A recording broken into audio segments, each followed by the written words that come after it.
नमस्कार, मी प्रियांका नागने आपल्या मराठी चॅनलवरती तुमचं सर्वांचं स्वागत आहे. अत्यंत आनंदाची बातमी आहे, कारण संजय गांधी निराधार अनुदान योजना व श्रावण बाल सेवा राज्य निवृत्ती वेतन योजना या योजनेतील जे लाभार्थी असणार आहेत त्यांना लवकरच पैसे जमा होण्यास सुरुवात होणार आहे. कारण सरकारने ते नवीन GR काढला आहे, ज्यामध्ये सरळपणे सांगितले आहे की अर्थसहाय्याचे वितरण DBT पोर्टलद्वारे करण्याबाबत हा नवीन GR आला आहे. तर काय आहे ते सविस्तरपणे संपूर्ण माहिती पाहून घेणार आहोत. संजय गांधी निराधार अनुदान योजना व श्रावण बाल सेवा राज्य निवृत्ती वेतन योजना या योजनेतील लाभार्थ्यांना अर्थसहाय्याचे वितरण DBT पोर्टलद्वारे करण्याबाबत हा GR आला आहे.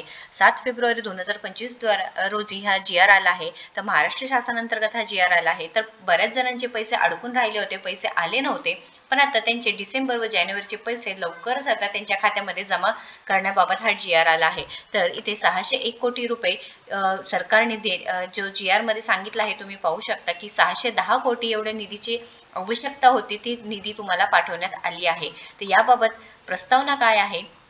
सामाजिक न्याय व विशेष सहाय्य विभागांतर्गत राज्य पुरस्कृत संजय गांधी निराधार अनुदान योजना व श्रावण बाळ सेवा राज्य निवृत्ती वेतन योजना या योजना आणि केंद्र पुरस्कृत इंदिरा गांधी राष्ट्रीय दिव्यांग निवृत्ती वेतन योजना हे जे योजना होते, ज्यामध्ये ज्यांचे DBT नव्हते त्याच्यामुळे त्यांचे पैसे ट्रान्सफर करण्यात आले नव्हते, आधार लिंक सांगितले होते. तर डिसेंबर 2024 पासून सदर योजनेअंतर्गत पात्र लाभार्थ्यांना अर्थसहाय्याचे वितरण म्हणजे डायरेक्ट बेनिफिट ट्रान्सफर पोर्टल मार्फत करण्यात येत आहे. आता जानेवारी व फेब्रुवारी 2025 या 2 महिन्याचे अर्थसहाय्य वितरण DBT म्हणजे डायरेक्ट बेनिफिट ट्रान्सफर पोर्टल मार्फत थेट लाभार्थ्यांच्या बँक खात्यात जमा करण्याबाबत हा शासन निर्णय आला आहे. तर खूप आनंदाची बातमी आहे, कारण ज्यांनी DBT पोर्टलद्वारा DBT केलेला आहे त्यांना लवकरच तुमच्या खात्यामध्ये पैसे येणार आहे. तर इथे सांगितलेली आहे संपूर्ण माहिती, लिंक आहे मी डिस्क्रिप्शन बॉक्समध्ये देणार आहे.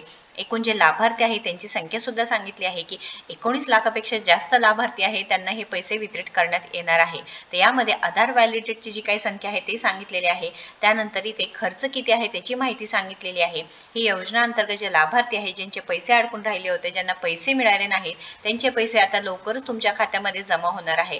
त्यासाठी सरकारने तुम्हाला DBT इथे लिंक करून घ्यायला सांगितले होते, आधार लिंक, आधार व्हॅलिडेट करून घ्यायला सांगितले होते, ज्यामध्ये इथे माहिती सांगितलेली आहे. पाहू शकता तुम्ही एकूण मंजूर तरतूद किती झाली आहे, त्यानंतर आधार व्हॅलिडेट झालेल्या लाभार्थ्यांची संख्या किती आहे ते सुद्धा सांगितलेले आहे. तर ज्या लाभार्थ्यांनी हे जे काही DBT लिंक आहे, आधार व्हॅलिडेट करून घेतले आहे, त्यांना लवकरच हे पैसे फेब्रुवारी महिन्यामध्ये जमा होणार आहे. पुढील आठवड्यापर्यंत हे पैसे जमा होऊ शकतात, कारण एकूण 610 कोटींचे इथे पैसे वितरित करण्यात आले आहे. इथे वरील प्रमाणे लाभार्थ्यांना अर्थसहाय्याचे वितरण DBTद्वारे करण्याबाबत MahaIT कॉर्पोरेशन लिमिटेड मुंबई यांनी तात्काळ आवश्यक ती कारवाई करावी, अशी सुद्धा ही माहिती सांगितलेली आहे.